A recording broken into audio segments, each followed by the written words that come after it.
We walk into the youth service, the youth conference. They've just been here Monday, Tuesday. And as soon as we drove in, we knew we are walking into something. As we were getting ready to go speak, the sister came to us to warn us.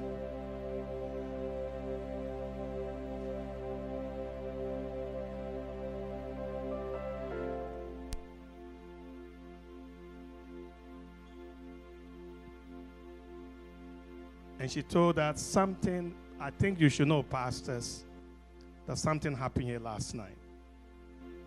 We knew we were stepping into something. We had no idea what it was. God has visited these children in a way I have never seen before.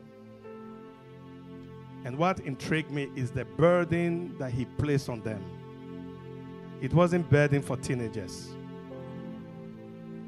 It was a burden for sinners, burden for what God is going to do in the world, the cry of the heart of God upon these kids. In fact, one of them told me, Pastor, I was weeping. Now, this is a teenager, and I was weeping for this country. And she said, in the vision I saw, I can't remember exactly, but something to the equivalent of 2 provinces. That God is saying is going to bring judgment upon 2 provinces in this country. And God took the burden on her heart, on God's heart, and put on her. And she was weeping for this country. And then we stepped in, and it was something else. So I want to tell you that we have walked into a holy ground. I want you to know that I'm telling you. The kids have surrendered and created an atmosphere here. All that I want us to do is to join in what God is already doing here. You can come to a place like this and you can go empty. Other people will be telling you, I see God, and you see nothing. Others will say, I hear God, and you just hear noise. The Bible says God spoke in the crowd and said, this is my beloved son. Hear him. A few people heard that voice. Majority of the people said, we hear thunder. My prayer for you this weekend is that you don't hear thunder. That you will hear the clear voice of the Almighty God. I personally don't think these children deserve this burden. This is burden for adults. These are teenagers weeping for the world. If we get ready to completely surrender to God, what you put in is what you're going to get. You're going to spend your life. And it's one of the things that amazed me. I knew some of these kids who just goof around, and I see them every Sunday. But they were totally different. They were not goofing around. They had a burden. And others were weeping to see their fellow friends weep. At one point, one brother was going to sit on the chair, and the sister said, please don't sit there. He's sitting there. He's talking to me. Will you respect that? Pastor Stan will tell you. Last Wednesday night, we couldn't end the service. We just we felt like intruders. When we have spoken, we have preached, we have done whatever the Holy Spirit wants to do. Pastor Stanley tried to close the meeting twice. He couldn't. So quietly, we sneaked out and went into our room. Because we didn't want to disturb what God is doing. I'm saying it's already here. It's already here. So I pray that we will experience something similar to what these kids have experienced. And you know something? You know what was interesting? They were in a shack. I was, in fact, embarrassed when I walked in there. They were in a shack with no instrument but one guitar player and 3 singers. That's all that they had. That's all that they had. 1 guitar player and 3 singers. In fact, there were 2 singers. If God does not visit us like the way He visited them, I will be ashamed, and we may need to apologize.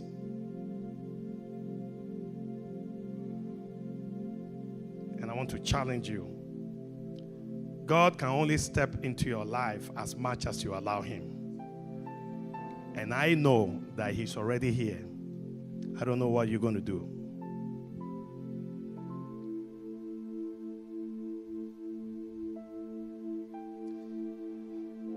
That also showed to me that if men and women will not make available what God wants to use. It's happened before.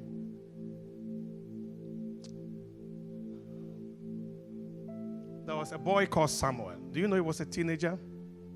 He was a teenager, maybe 13, 14. And this kid was sleeping, minding his own business. And God called him. Called him once, he got up. This guy has never had an encounter. He doesn't know who God is. Wakes up, go to Eli and say, Eli, you called me. Say, I didn't call you, go. Kid, you're having a nightmare. 3 times. The 3rd time, Eli finally saying that God wants to speak to this kid. And let me tell you something. The burden that God unloaded on this kid, you would think it's not fair. The thing that God was going to do in Israel and was telling this kid, you go read. It's not. He said, I'm going to do something in Israel that the ears that shall hear it shall tinkle. So I'm going to bring such judgment on this country as I have never done before. And he was telling it to a king. God was looking for a vessel that he could offload a burden. He couldn't find anybody, so he found a kid.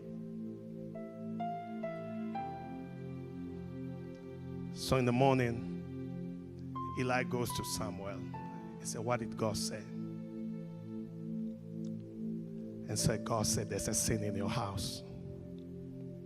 Your children are not walking with him. There's abomination. Your sons have become sons of Belial. And God said it's going to bring judgment. God said you knew what your sons were doing and you did not want them. He's going to clean house. And the Ark of the Covenant is going to be taken away. This is huge. Eli said, let God do whatever you want to say. I feel like we experienced something like that yesterday.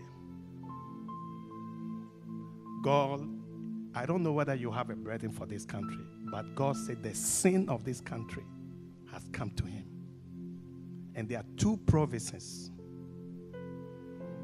This kid came to me and said to me, Pastor, what do I do with this?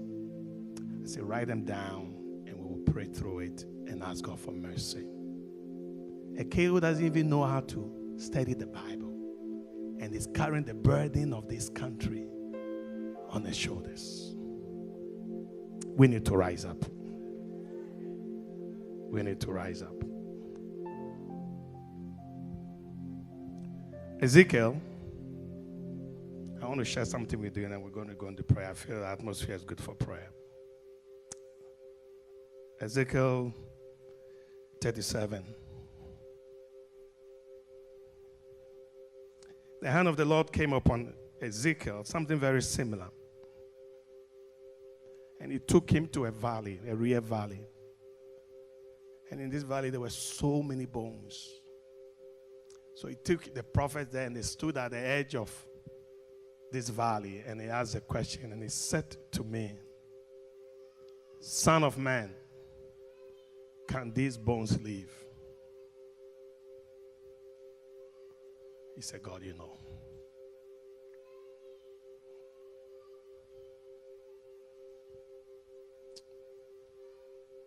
I want to use as a subject very quickly so we can get to the prayer. Can these bones, can they live?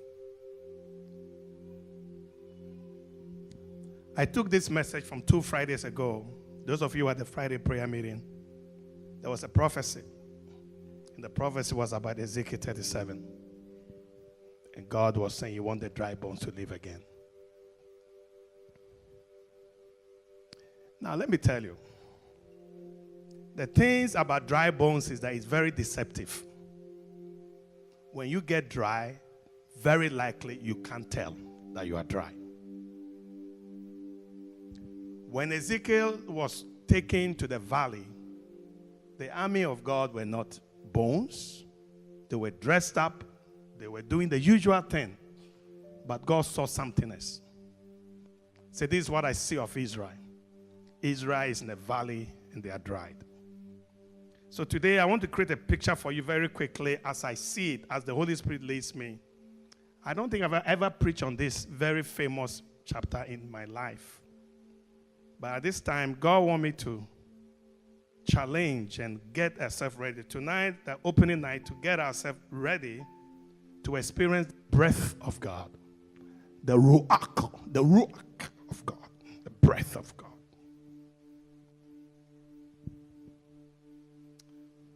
So I want to bring your attention to 3 things I see. The first verse he talks about the condition of these bones. Then we are told about Ezekiel need to do something, need to do the command. And then we see a change. That's all that happened in these verses. 3 things. We look at the condition, you see the command, then you see the change. And today I want to take you through these 3 things. Look at our condition and call upon God to prophesy and breathe on us for a change. Manduriana matu sakateri. Anda amonda sebianda baya. Father, open our eyes, open our ears, not to hear the voice of man, but to hear your voice. Kiamoda sibatari bota sabaka oliboba akita abikandu azikatia. Ilimi andaba oliboka kadazababa yekebiti yazebe. He that has an ear, let him hear what the Spirit is saying to the church. But the speakers, only those that God has given the ears to hear and to gain understanding. Let's look at the condition. Verse 1 and 2. The hand of the Lord came upon me and brought me out in the spirit of the Lord and set me down in the midst of the valley, and it was full of bones. Full of bones.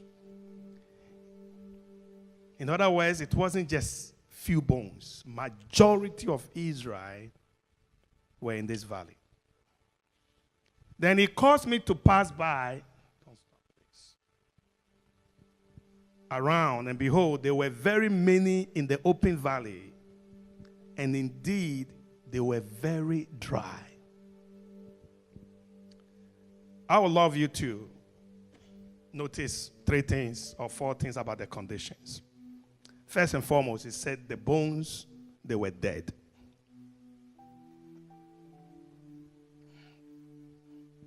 Meaning there's no life. Meaning they can't respond to outside stimuli. The Bible tells us that death is a slow process. Because it's lukewarm, that we don't just die one day. It happens. It's a process. Gradually, to the point, it's almost like trying to hit the proverbial frog in the kettle. Keep hitting. You don't realize that you are dying.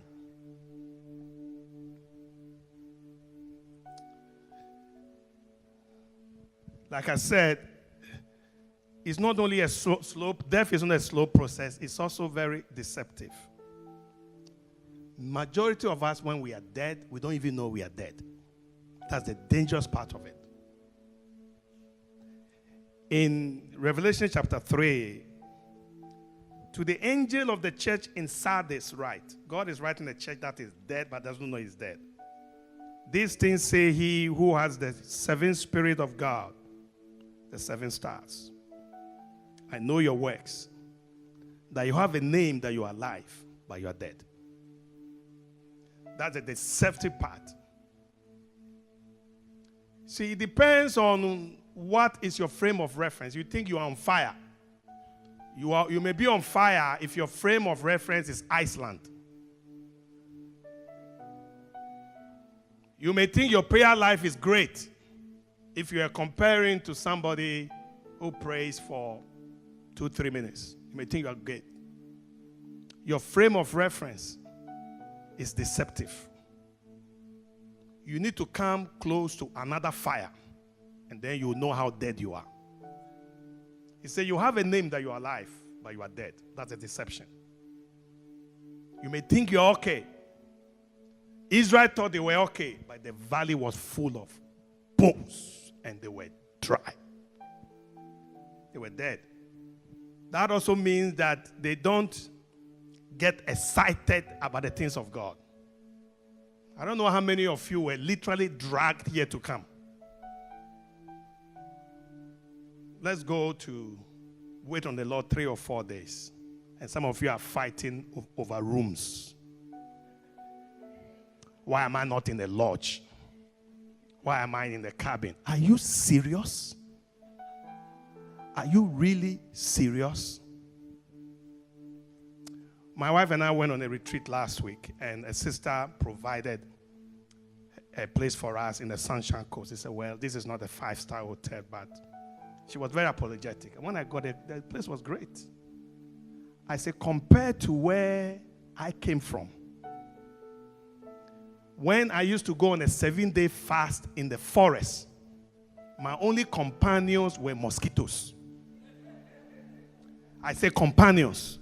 They were not enemies. They were there to keep me awake and alive. And I went home and I took my wife to this place I used to go and spend 7 days and 7 nights. All that was there was just a slap. And I have my Bible. The Bible was my pillow. As I lie there and I pray, and when I'm dozing off, a mosquito will bite me and say, thank you for waking me up. I need to pray. At least you have a roof over your head. You have a place. And you are fighting. You are not hungry. You are not desperate. Because when you are desperate to meet God, it doesn't matter whether they put you outside. Some people have come here. Let me tell you, some people have come here and they are sleeping in their cars. This is what I call desperation. The place is full, no problem. I have a car. I just have to adjust the seat. I have not come here for this is not a resort. This is not a vacation. We've come here to let God do for us that only He can do. So let me warn you. The food may not be Marriott Hotel style, but who cares? Fast. In fact, the food is so bad that maybe it may encourage you to fast. We are not here to eat. We are here to meet God. Why is the hot dogs tasting this way, that way? We are not desperate. When you are alive, the things that you are attracted to, the Bible says there was a man called John the Baptist. He went in the wilderness. He was sent from God. It was a voice crying in the wilderness. You know what his food was? Honey and wild locusts. Take that to Hilton Hotel any moment. Honey and wild locusts. I say you get to a place in your life where the food is secondary. when you are alive, what is served on the table. If you are looking for a vacation, a 5-star hotel, this is not the go on a cruise. Here, I want to challenge you to change, shift your thinking.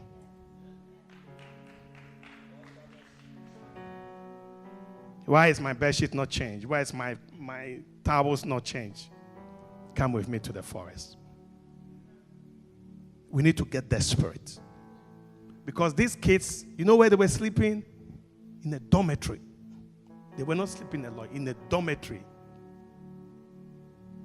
And yet they were hungry for God, and God came and met them. Say, I saw it. The first thing he saw was that the bones were dead. The second thing he saw about the bones, there was something about the bones. Not only were they dead, they were dry.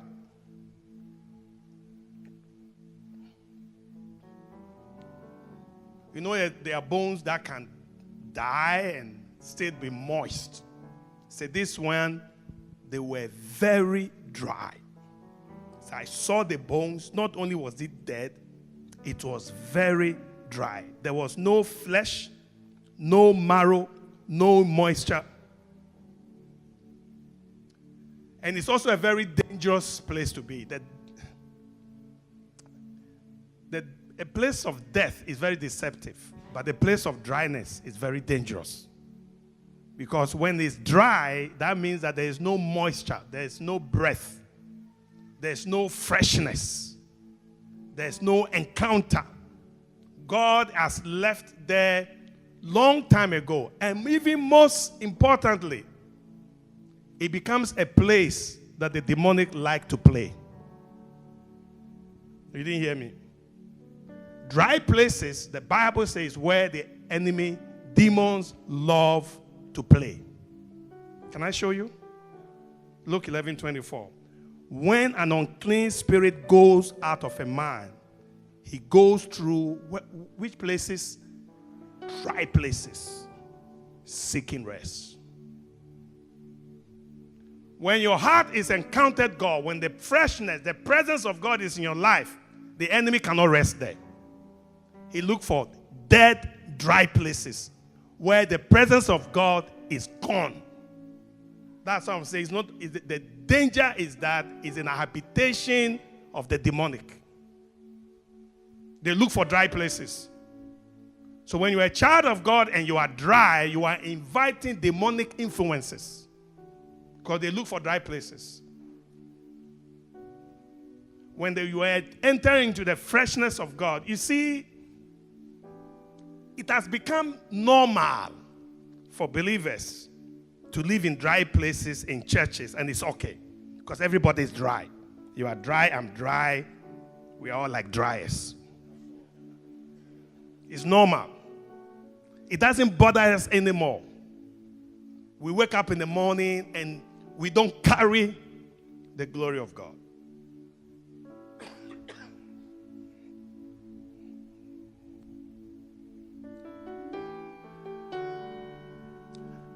I told you about the vision that Samuel had.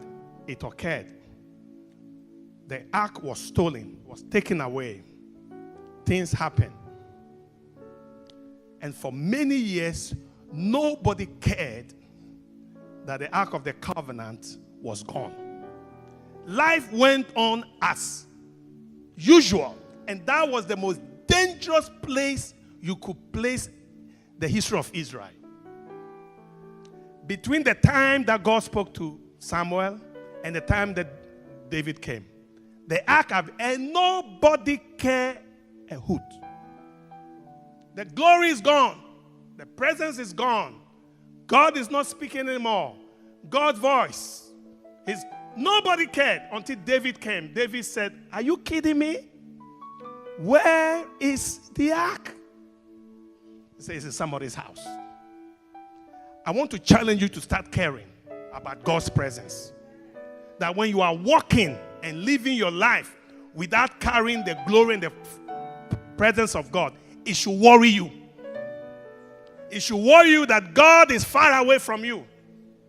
I'm here to challenge your comfort zone. You make things so normal You are not hearing God's voice. You are making decisions without the voice of God.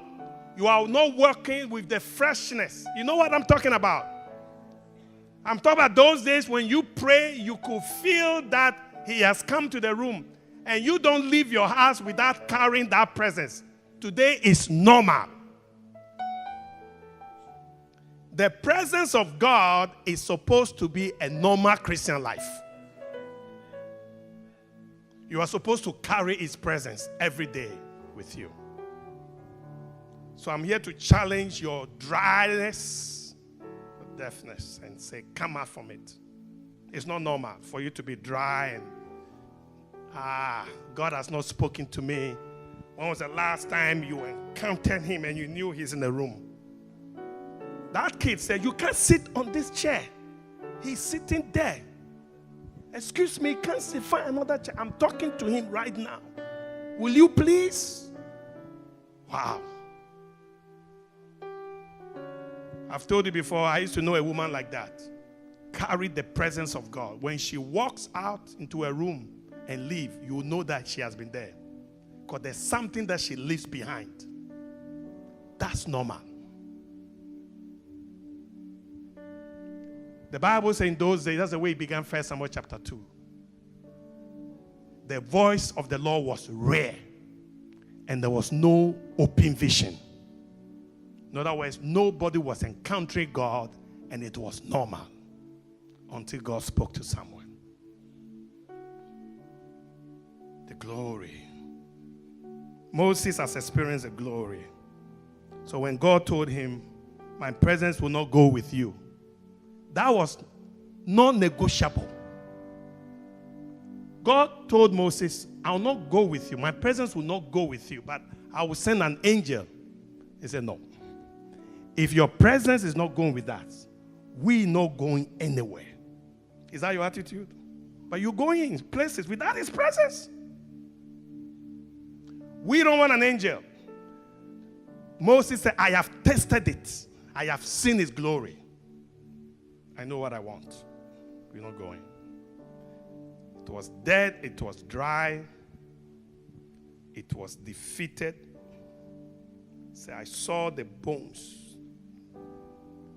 The bones. This was an army in the valley. It's a symbol of defeat. Say, the hand of the Lord came upon me, brought me in the spirit of the Lord, set me down in the midst of the valley, and it was full of bones. It was a symbol of an army that have lost a battle. When archaeologists would dig somewhere and find so many bones in the valley, it's a symbol of defeat. There's one more thing. He also said that they were disjointed. They were disjointed. They were scattered. The bones were scattered everywhere. The hand bone was somewhere. In other words, there was no sense of purpose. There was no connection. But this is the good news. Then he comes and deals with the command. Verse 4. Again he said to me, prophesy to these bones. And said to them, O dry bones, hear the word of the Lord. Thus says the Lord God to these bones. He says, surely I will cause breath to enter into you, and you shall live. I will put sinews on you and bring flesh upon you, cover you with skin and put breath in you, and you shall live. Then you shall know that I am the Lord. He said, prophesy.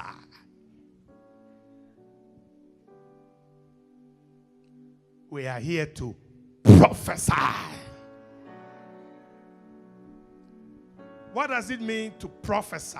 Write this down if you have a pen. Number one, it means to revive. That's the context it's being used here. Revive means, that's the theme of our camp. Revive. Why do we use the word revive? It means to bring to life that which is dead. So I want to remind you as we begin this conference, we are here to bring to life that which is dead. Make alive. make you sensitive about the things of God in anywhere at any moment. Make you hungry for more of God. Make you feel like you cannot live without the presence of God. As the deer panthers after the water brook, so my heart panthers after you. That's a place God wanted to come. You hunger and you thirst. If you are a human being and you don't hunger and thirst for God's presence, you are dead. I don't know how to put it nicely. You are dead. When you don't hunger for the presence of God, when praying and talking to God become a chore, you are dead.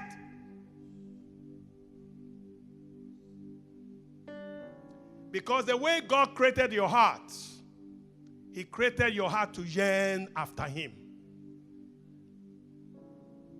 So I'd rather be a doorkeeper in the house of the Lord than 1,000 elsewhere. Say, I'm hungry for the presence of God. I am yearning. I'm thirsty. When shall I meet God? I'm hungry.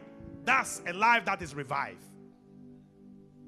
A life that is anxious to come to connect with God. When that connection is gone and you are living normally and everything is okay, you are in trouble. You need to come to that place where you can't wait. That's what happened last night to the kids.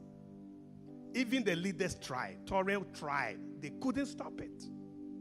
Because they've reached a place where they don't want to leave. They've tasted the real stuff. This is, it is what it is. And by the way, parents, if you send your kid here, please have a talk with them when you go home. I know kids are shy. Talk to them. Say, tell me about your experience and let me walk with you. Because this glory, this presence, it cannot pass. The kids cannot go back to normal life. You got to keep them accountable. Say what you have experienced, you need to maintain it. You need to maintain it. You need to guard it with your heart. If you go back home and still living the normal life, the glory will pass. You need to cultivate it. Come every day to the presence of God and fan the flame. Otherwise, it will die. If you brought your kid here, you have the responsibility to have a chat with them. Say, fan the flame. Because what they have experienced, if they guard it, it will change the rest of their life. They may go through college, they may go through tough times, they may go through doubt, they may go through depression, they may go through their own stuff, but they can always go back to this experience. Are you hearing me? When the children of Israel will encounter God at a place, God will give them specific instruction.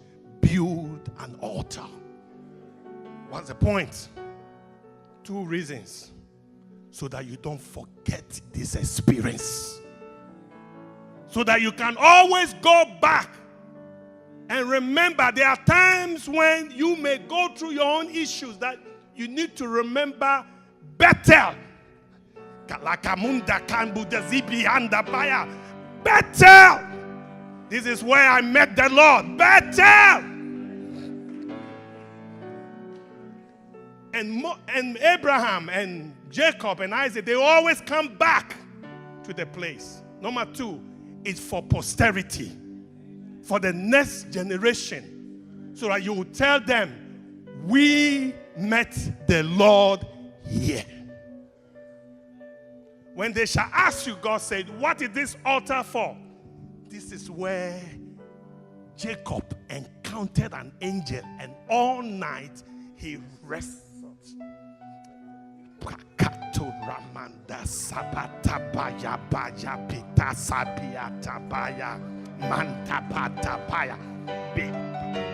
Until God himself has to say, leave me alone.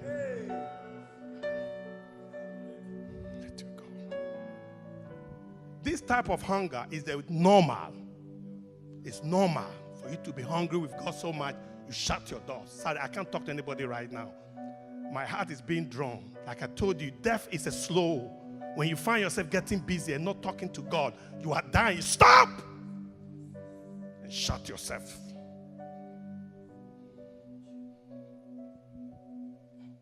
A gentleman came to me the other day. There's a tree in front of my house that's giving me problems. I prophesied to it, I prayed, but it's still standing. I can't physically deal with it because the city will come after me.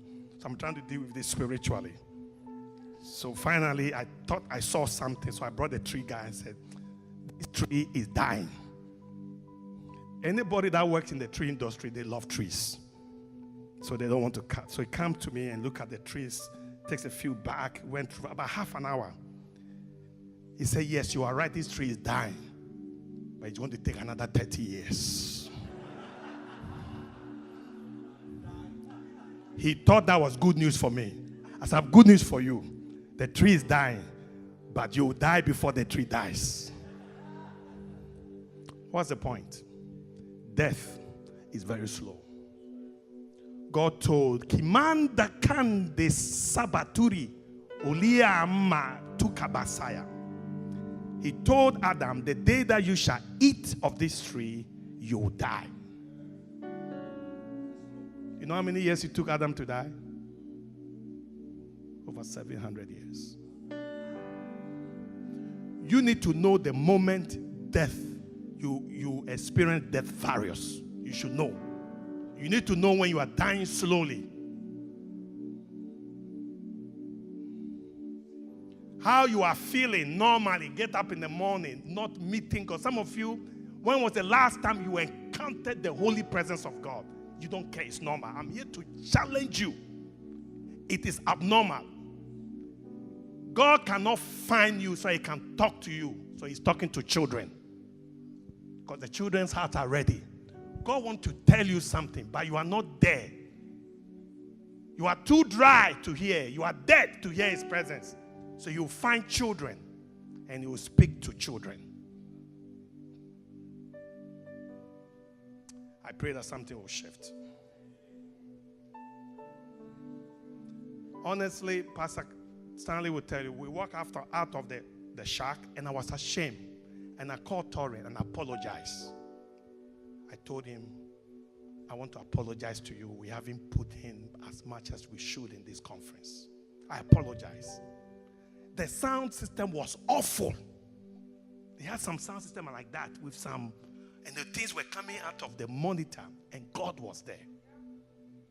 I said, I apologize. You need a full team. You need a better sound. And I said, you even need a better, you should be meeting in the chapel, not in the shack. To harness God's glory. You don't think God is interested where he comes? I promise him next year we'll do better. Because it's possible that we've got a full instrument, full everything, and God has not visited us as much as he did. Not that God is interested in the instruments and not all things, but he does to create the atmosphere for the God to come in. It was disjointed. Prophesy. It means to bring to life. It means to bring, to experience breath again. And my joy is that this weekend you will become alive again. You wake up in the morning and say, honey, I need to go for a walk. Where are you going? I need to chat with God.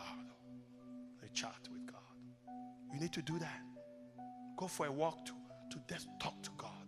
Let him tingle your heart and make it alive again.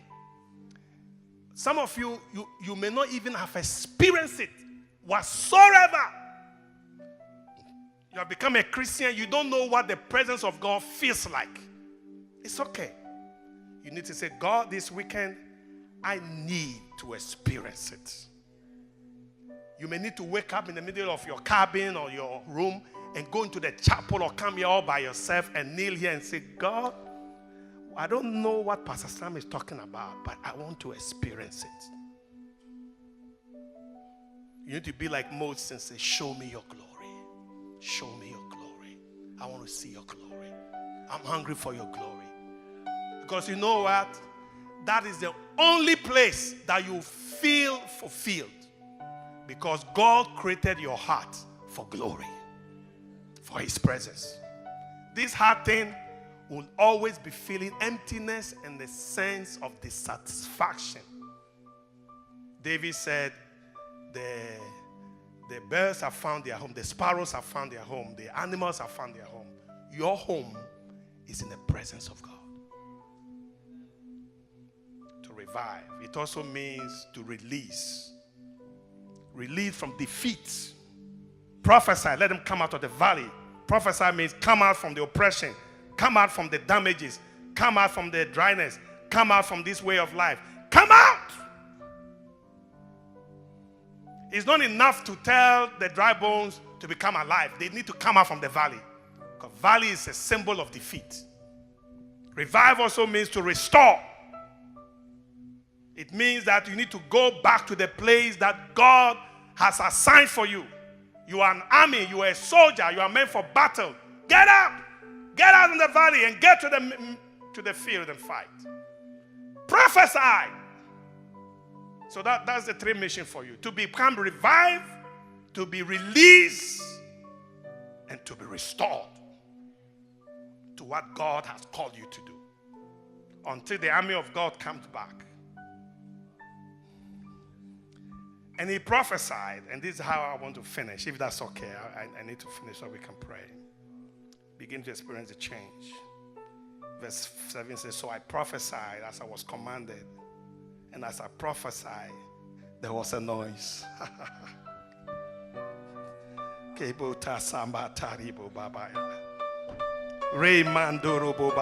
that noise coming from? Things are beginning to put together. Things are beginning to come alive. Things are beginning to join together. Bones are beginning to come together. The knee bone is coming together. The shoulder bone is coming together. And they are creating some cracks, some noise, some cracks, some noise, some cracks, some noise. Saw noise, suddenly a rattling. Bones came together, and bone to bone. Can I suggest to you, number one, the bones. The bones always suggest function and purpose. Bones. And they are joined together. If you take this joint out of this hand, there's no point, there's no purpose. This can't function. So I saw the jaw bones come together. The jaw bones are the encouragers in the church. They're beginning to find their purpose.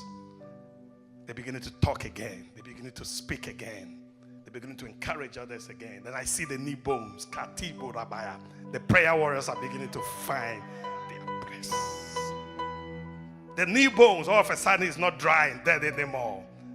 Some of you are warriors, but you are dead. And you are dry. Some of you came from Timbuktu, from Malaysia, from Singapore. Before you came here, you were warriors. Then you came and you met McDonald's and you are dead. There's too much food here. Breakfast, lunch, dinner, and snacks. And late snacks. And on top of that, there is comfort food. What's comfort food? Now, comfort food, you don't eat because you are hungry. You eat because you are emotionally distressed, so you eat. So there's food for everything. So you stop fasting. You can't fast. You say, Pastor, when I fast, I will die. I am calling upon every knee bone in this church today.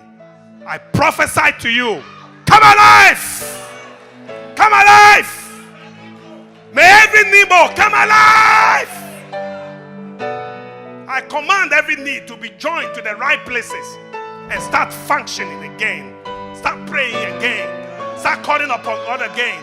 Start magnifying again. Start saying, Lord, help. Lord, help. Lord, help.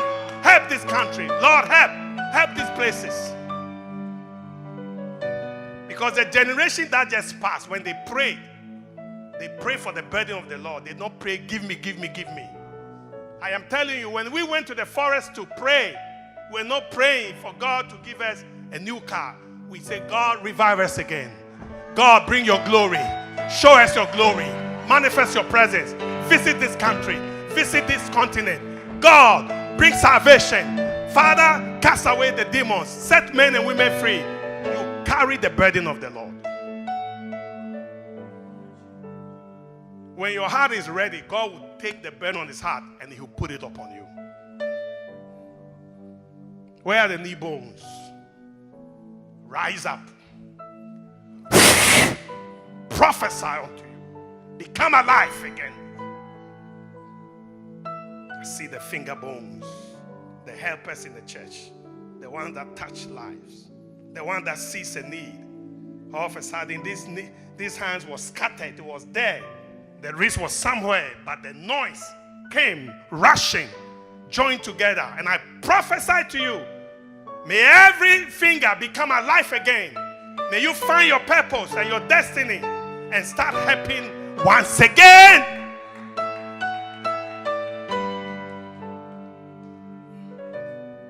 Then I see the backbones. The backbones are the pillars of the church. People don't normally like pillars. If they could avoid pillars in the building, they could. But they are very critical. Sometimes the pillars of the church, you don't see them.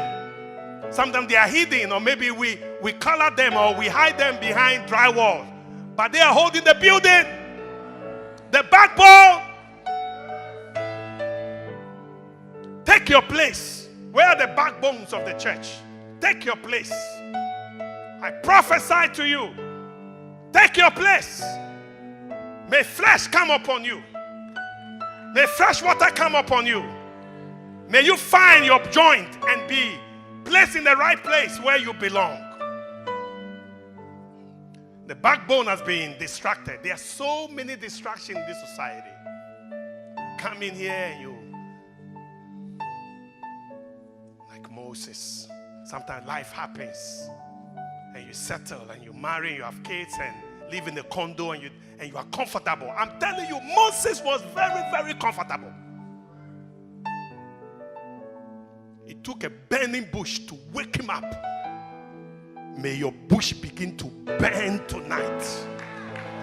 May God get your attention tonight.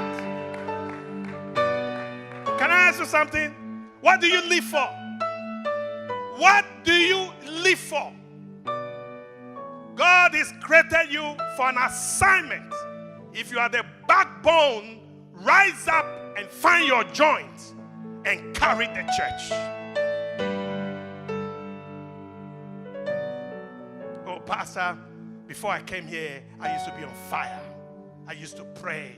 I used to do this. I said, God, when you give me the visa, when I come to Canada, what happened to you?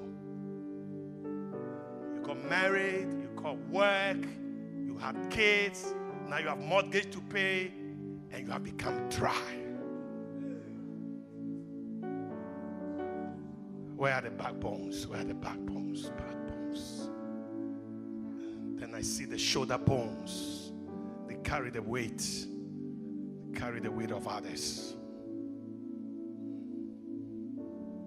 Their job is to carry the burdens of others. They look for them. The broken people. People are going through stuff. Talk to me. Let me talk to me. I will carry with you. I'll walk with you. What's your joint? He said the valley was full of bones and they were many. It takes a hungry soul to really encounter God. It takes a hungry soul. In fact, Ezekiel wasn't finished. Can you give me a minute? I think there was something else apart from the bones. He said he also saw, verse 37, verse 18, as I looked, the sinews and the flesh, he saw the body. It wasn't only bones. When bones come together, they are still useless. They need flesh. They need a body over it.